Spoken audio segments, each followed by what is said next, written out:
Good evening, or good afternoon. Tough to figure out which time of day it is now, but I'm JD Dalfonso, President and CEO of Enjoy Peoria, the Peoria Area Convention Visitors Bureau.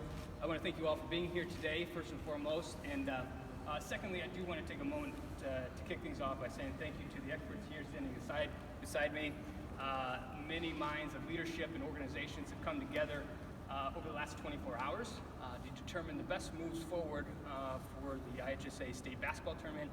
As you see, many organizations and entities making tough decisions during this unprecedented situation we're finding across the state of Illinois, the nation, and of course globally. And so with that, many calculated, difficult decisions have been made, and we're here to update you on that progress. The IHSA has released something news this morning regarding the tournament play. We want to take this time to outline some of those details as it pertains to today and into the weekend, as well as some of the further details of certain events that have been postponed or canceled, or ticketing information, things of that sort. That being said, those are the two action items we're going to approach today, the current status as well as details leading into the weekend. To that note, I do want to invite the Executive Director of the IHSA, Gregg Anderson, to the podium to maybe break down a few more of those details for you. At the conclusion of some of these comments, we will open it up for questions, and so we'll cover some of the details on the agenda and then we'll open it up. Thank you. Thank you, JD, and I'll extend my thank you for everyone being here. We're supposed to be celebrating 25 years in Peoria, and we are, and we're quite proud of that, of course. The folks behind us, as JD mentioned, have been extremely supportive of us, IHSA, throughout the years, but in addition to this challenging year that we're faced with this year, with the pandemic and what we're working with now. I'm here to report at this minute, then this second, and it seems like this is all possibly going to change, but we stand on the position of our earlier press release regarding the activities and the structure of what we expect the tournament to go on throughout this weekend. Again, this is a fluid, as you know, and have seen decisions made in many different levels of sport. That's what we know right now. We've cooperated with and been in communication with health departments, both locally and statewide, and they continue to tell us, at least at the present, that we're in a good position with how we're moving forward. So just a few of the things I'll just highlight. Unfortunately, we have been required to limit the number of spectators that are going to be able to come to the games over the next 2 days. And as a result, we're limiting each team to 60 spectators, anticipating that would likely allow for immediate family of the players, coaches, to be in attendance. So refunds of our season ticket holders and others who purchase tickets at their schools that are just general fans and not receiving one of those 60 tickets will be reimbursed. I can also vouch for the folks that have, the hotel folks in Peoria have been very accommodating to the situation for those who anticipated traveling and now will unlikely travel to Peoria, and that's very unfortunate. But they've been very accommodating to provide refunds for them very recently finding out about this outcome.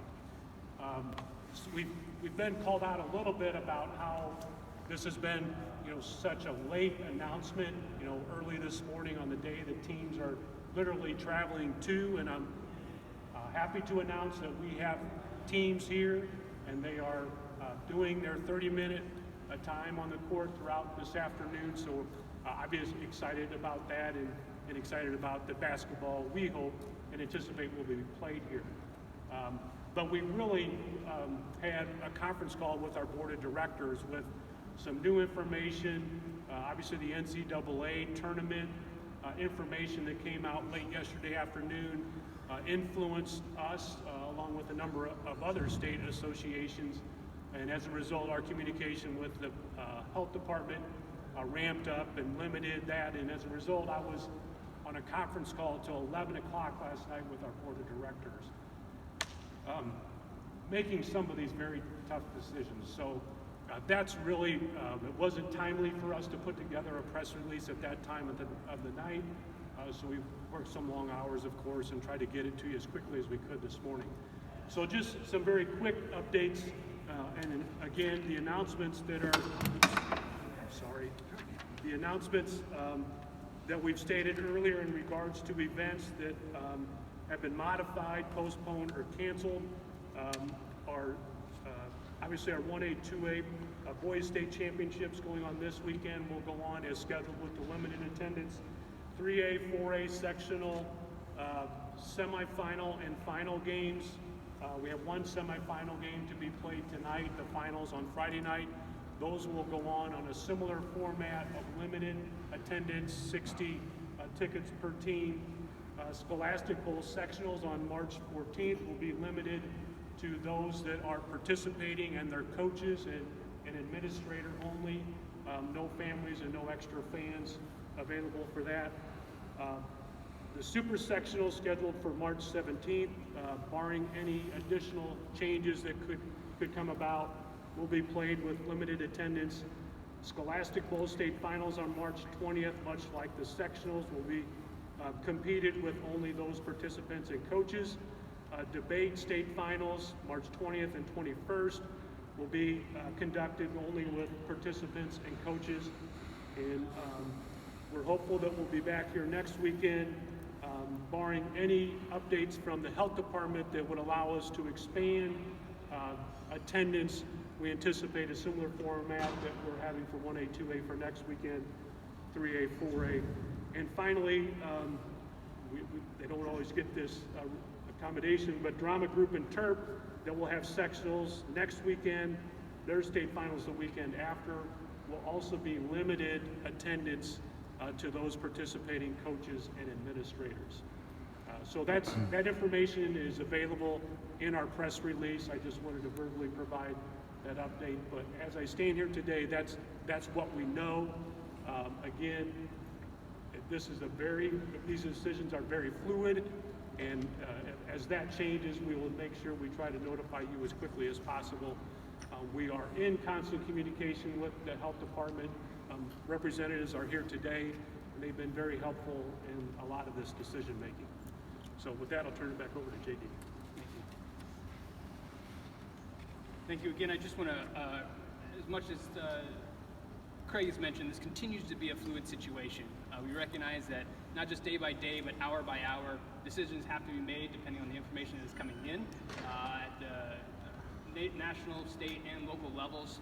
So we will be staying tuned to some of the updates and the recommendation from the experts in these health organizations as well, and working with, doing the due diligence with our expertise here on the ground at the city, county, and local levels to make the best determination moving forward. We'll stay fluid. As we've seen over the last 24 hours, things have changed and decisions will be made, so keep that in mind. That being said, it's understood. Safety of our residents and those visiting and our residents here is our top priority. And as much as we're looking to celebrate the 25 years and celebrate basketball and continue the storied tradition of the March Madness tournament, we do keep that at the highest regard of the safety of those visiting, playing, and living here in our communities. To that, I do want to announce some of our experts here around us today. Aside from myself, we have the General Manager of the Peoria Civic Center, Rik Edgar, along with his Board Chairman, Matt Bartolo. Of the IHSA, you saw Craig Anderson and Kurt Gibson is around as well, working diligently with the teams that are here. From the City of Peoria, today with us we have Councilman Sid Ruckriegel. From the County Health Department, we have Dr. Gregg Stoner, Medical Director, as well as Dr. Leslie McKnight with us here as well. Even on behalf of our restaurants and hotels, the General Manager of the Pierre Marquette, Jeff McClendon, also representative of HOIHA, Heart of Illinois Hospitality Association, with us as well. We have covered some of the topics we have here today, but with the experts we have around us, we are opening up for questions if there is anything further you'd like to ask. You want to talk about the tickets? Sure. Yeah. With that, we'll bring General Manager Rik Edgar up to talk a little bit more to the details of the ticketing aspect as we move forward with the announcement so far. So in regards to the ticketing that was out previously for the tournament, those tickets are being refunded automatically if you purchased on Ticketmaster or with a credit card. If you purchase with cash, you need to go to the place where you purchased the tickets to get refunded. Those tickets are null and void for this weekend. We now have new tickets that are being issued directly to the schools, so there will be no tickets available at the box office, so you can't come to the event and buy tickets. And that's just to fall in line with what our guidelines are to keep it a safe event this weekend.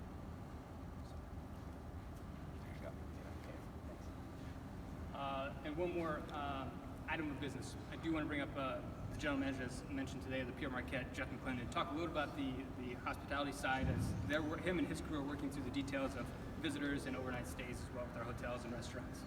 Thank you. Good afternoon. We were kind of apprised yesterday afternoon with the situation in Indianapolis with the Big Ten cutting fan participation. So we all have, in the hotel industry, a contingency plan. The IHSA, Kurt Gibson and Mr. Anderson have been nothing but forward with us. They kept us in the loop. We had conversations with them as late as 11:30 last night, apprising us of banquets, of experiences, things of that nature, and where we stand with that. So thank you for taking the residents of Central Illinois at heart. This is a very fluid situation. Contingency plans have always been made for events like this. We hardly ever have to act on them, but certainly the hotel community in Central Illinois will be acting on those. And lastly, a little humor in the action today, but the hotel has been through a lot in the last couple of years, and we've always had a mantra. So today's mantra when we were coming in with the employees is, we're making history. Now, it's not good history, but we are making history. Thank you. Also to note, we will open up for questions here in just a second. The March Madness experience has been closed for this weekend as it stands now. Just a note, that was mentioned, I believe, in the press release from the IHSA. As we continue to move forward, we will look to keep you absolutely informed as we make the decisions moving forward, whether it's from the Bureau, the IHSA, or the city and local government entities as well. We do have you in mind to help us get the transparent and the accurate information to those that follow our local media.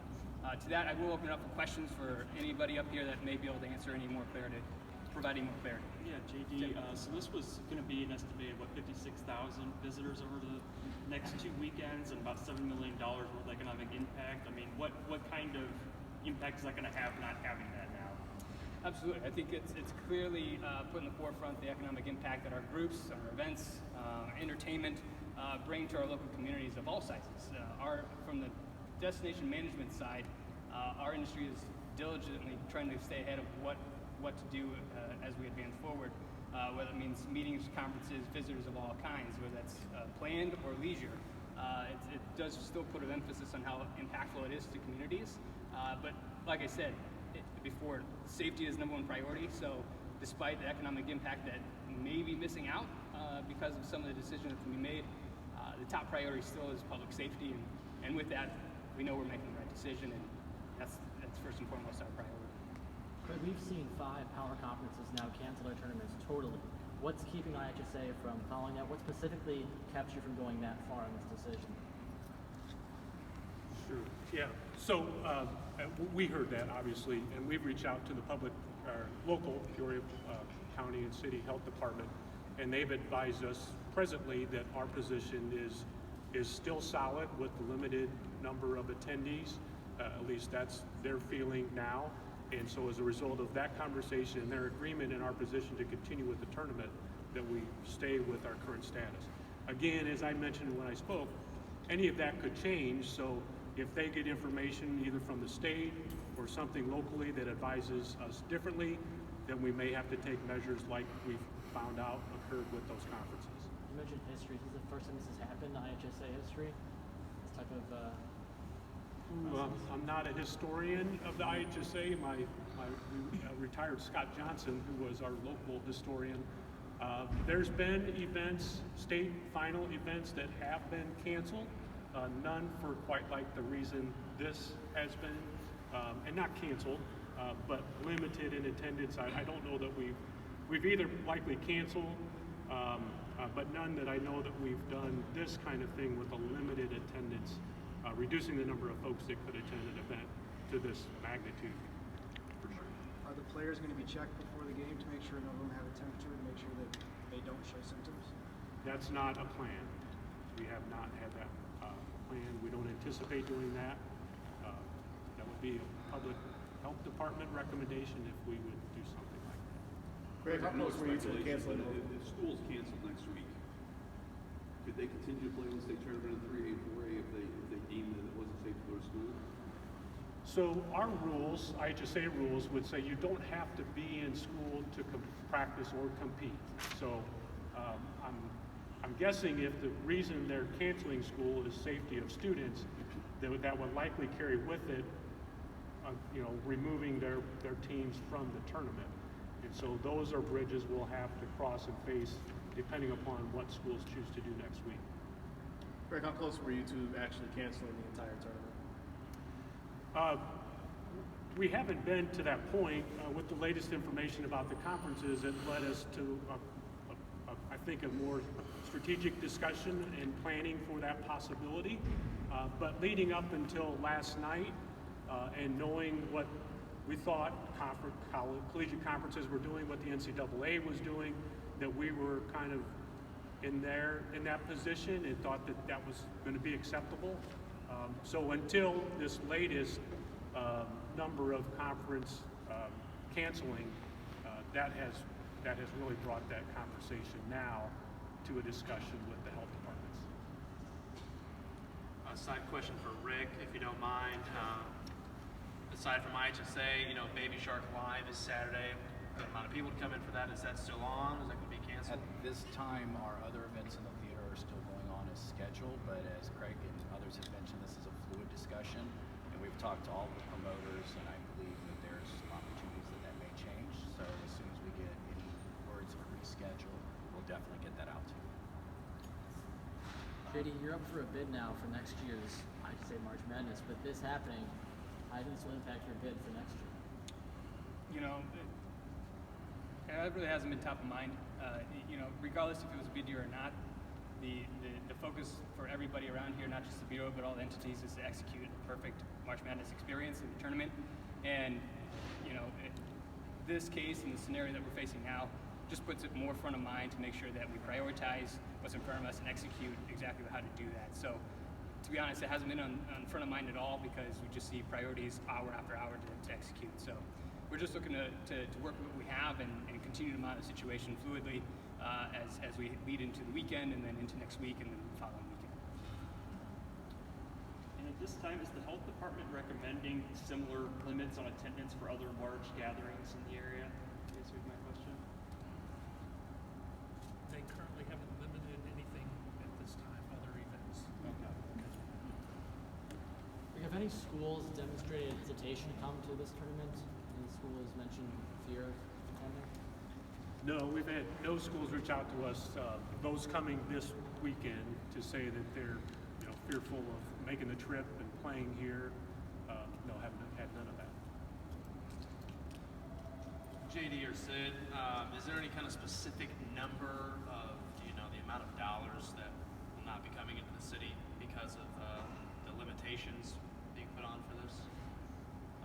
It's a little too soon to tell as it continues to move with our hoteliers and our restaurateurs that help towards the hospitality. We do consider economic impact numbers leading up to events like this and all events. But yes, we are seeing, I think we estimated probably 4.4 million, depending on Tim will check those numbers too. 7 was mentioned. That is an estimated number that brought in based on the behavior of tournaments such as this. We are continuing to monitor. We don't know what that would be like, but it's too soon to tell. But this is an industry-wide discussion as well, as it pertains to meetings and conventions that are hitting larger markets as well, and how that affects travel and hospitality. We don't have an answer yet. From an industry standpoint yet, and here locally, we have to come back and review what that might look like. Just a question for Rick or Jeff. Are there going to be any extra sanitation measures in place? Any more cleaning, hand sanitizer distributed more frequently, anything like that? What you just announced is what we're doing. We increased the amount of hand sanitizers. We've also put additional signage throughout the venue, reminding folks to good sanitation. Again, we're basically following the directives of the health organizations, whether it be national or local. And as they give us recommendations, we've been completely compliant. So as the information comes in and changes, we will react accordingly. Craig, could you just remind everyone how the 60 people per team are chosen? Per team? Yeah, so just a little bit about that. The recommendation that we heard was that we'd like to keep numbers in attendance 250 or below. And so it seemed fair, and they agreed that minus coaches, players, and maybe one athletic trainer, those that coming beyond that, we would limit to 60 per team, So when we have 4 teams in a session, that would keep us around that 250 mark, recognizing that we have some bench people and ushers and those kind of people. But it was a number that they were comfortable with. The local decision about who gets those 60 tickets, we're leaving up to our member schools. When we meet with the coaches and administrators tonight, they're going to get a packet of 60 tickets. We've let them know that's coming, and we would anticipate and prepared for them to make a list of names that they have identified so people know that they'll have a ticket when they arrive. But that's totally been left up to the schools to decide who's going to receive those tickets. Just how emotionally hard has this been? This is kind of a marquee event. The fans are a big part of it. How tough has it been to limit the fans? How tough has it been to decide whether to move on? Yeah, I've shared a number of times with the folks that we've met with since I arrived here this morning that this is extremely tough. I'm local. This event is the crowning jewel of IHSA, has been for years. It's our longest running tournament. So to make this adjustment is extreme, and it really is difficult to know that we're eliminating volunteers that yearly for 25 straight years, many of which have come and volunteered and saying, sorry, number one, we don't need your help, which is hard to tell them, but number two, you can't even take advantage of being in the venue. And you take that into consideration, and it's hard. It's hard to make this kind of decision. But as it's been mentioned, it's about health and safety, and when it comes back to that, we feel like we're doing the right things that are being recommended to us under the circumstances we're under. So these decisions were not made flippantly. They're really, really tough decisions. I hope for the young people that get to compete, many will get to watch, whether TV or streaming, and our kids will get the opportunity, and we'll and hopefully next weekend be able to crown champions. There's been some talk about streaming restrictions being lifted. Can you comment on that? Yeah, so we reached out to the NFHS network. They have their own separate board, of which we're obviously an affiliate of because we choose to be a member of the network. But it was their position that they would not just open up the streaming of our state finals or any of our state series. We have worked with them, and we're trying to get streaming passes to our games, to our member schools. So if they wanted to have a viewing party, that at least they're in an auditorium at the school, that would be a free release of content of the game, both at wherever they're streaming via the network, and in addition to the games that we're playing here this weekend. And how do they go about getting that? Our schools? Mm-hmm. Yeah, schools will just receive an email from our office, and we'll just direct it to them. This is a login that you can use to gain access and to view it.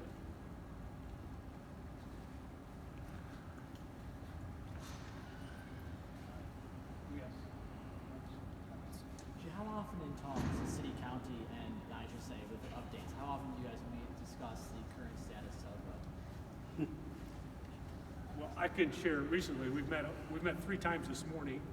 We had conversations yesterday a number of times via the phone. Well, we've met in person 3 times even before this, until we got in front of you. So, things ramped up significantly starting yesterday, especially yesterday evening. But we've been in conversation. We've met leading up to. Our folks were here setting up. The experience was being set up, and we moved in a lot of our materials on Monday. So conversations have been ongoing, and I really can't say enough about how supportive. I got a call from Mayor Artis this morning, giving me his cell phone number, telling me call with whatever I need. So the city, CVB, Peoria Civic Center, they've all been extremely, extremely helpful. Could someone from the city, county health department speak on, are we prepared with tests, and have any tests been given out to any patients? Okay. So yes, we are prepared. Tests have been performed on patients in this area. None have been positive, so there are no positive cases of COVID-19 here. A meeting yesterday included the leadership from both hospitals, AMT, the county board, the medical school, and the health department, looking at a bunch of factors in the community as far as restricting visitors in the hospital, restricting visitors to nursing homes, and other things like that that are related to the community health. And so we're doing that regularly, continuing those meetings. And as has been said, this is a very fluid situation right now. Information is changing, during the day, and we get updates all the time from the CDC on this. The CDC recommends kind of 3 categories of risk mitigation, and we're in the preparedness stage, but we're kind of doing even more than that at this time. So, and there are kits available. The testing is all done through the health department. So when I, as a physician, find a patient that I might suspect has this, there are certain criteria that have to be met before a test is done because of the limited numbers of tests. But then if they become a person under investigation because they've met those criteria, then that test is performed through the health department, one of 3 sites, either Chicago, Springfield, or Carbondale. Do we have any number about how many tests have been given out offhand? I do, but I probably should share that myself. Can you say if the number of tests available are adequate for the demand for them? As far as I know, we have adequate test kits. Yes. So no further questions. Just want to reiterate again your thanks and your patience. We promise to be transparent and informational as we get confirmed decisions from entities and leaders around here to make calculated decisions. Again, top priority is the health and safety of our residents as well as visitors to the area. I want to thank those around me here today for being here, as well as their diligent work yesterday, overnight, this morning, and onto the coming days as well. If you have any other questions, feel free to reach out to, I know the Convention Visitors Bureau, the IHSA has been very helpful in providing information. And with that, again, just say thank you for being here today, and we look forward to some championship basketball play in the coming days. Thank you.